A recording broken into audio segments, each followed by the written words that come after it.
Bismillahirrahmanirrahim.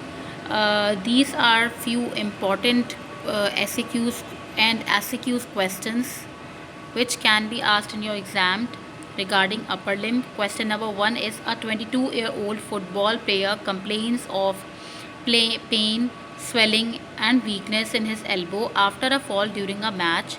On examination, he has tenderness over the medial epicondyle and numbness in the medial part of his hand. Which nerve is likely to get injured in this case?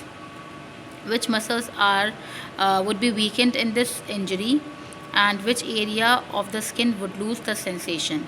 The answer is, first we now I'm going to tell you that how you are going to solve the question. I'm going to tell you the trick. The first you need to identify which part is damaged or which part is being injured. Is the medial epicondyle. The key point is the medial epicondyle. So what is the importance of the medial epicondyle? Behind the medial epicondyle, which nerve runs? Ulnar nerve runs. As we have already, I have already told you in my Viva exam questions in exam video as well. So you can see in that video as well that there is ulnar nerve present on the posterior to the medial epicondyle of the humerus, and the muscles affected are flexor carpi ulnaris, medial half of the flexor digitorum profundus, and most of the intrinsic hand muscles are involved. The sensory loss will be of the medial 1.5 fingers and the medial hand, both palmar and dorsal surfaces. Question number 2 is: a 30-year-old construction worker fell directly on his elbow, resulting in a fracture of the mid shaft of the humerus. He now has wrist drop and loss of sensation on the dorsum of the hand. Which nerve is most likely to get injured? Which muscles are going to get paralyzed? What is the clinical name for the deformity of the above in the above mentioned scenario or in the above mentioned case? Now you see the key point is that there is a fracture on the mid shaft of the humerus. So on the mid shaft of the humerus, I have already told you that which nerve is being damaged. Which nerve is going to get damaged? Radial nerve, as it runs in the radial groove of the humerus. And the nerves which are supplied by the radial nerve are the extensor muscles, and there is extensor muscles are going to lose their function.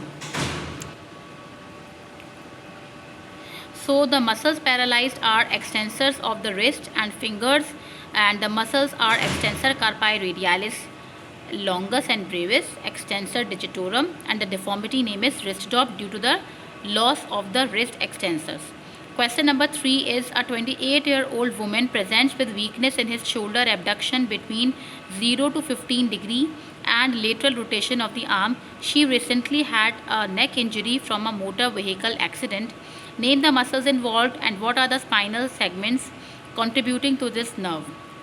Okay, now I have already told you in my previous Viva questions video that the abduction is taken by full arm abduction is taken by which of the muscles? Okay, 0 to 15 degree abduction is taken place by the supraspinatus muscle, and lateral rotation of the arm is taken place by the infraspinatus muscle.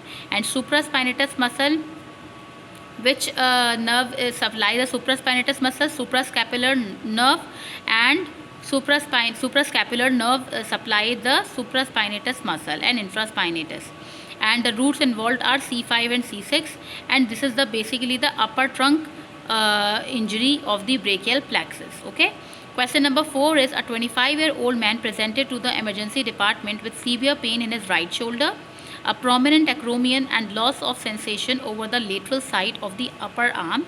He gave history of a fall on his outstretched right hand while working on a ladder, trying to break his fall from a ladder. Name the joint most likely to get affected, the ligaments involved, and the cause of the sensory loss in the above mentioned case or scenario. The answer is shoulder joint, and the ligaments involved are coracohumeral, glenohumeral, transverse humeral, and acromioclavicular ligament. And sensory loss is due to the loss of the injury to the axillary nerve.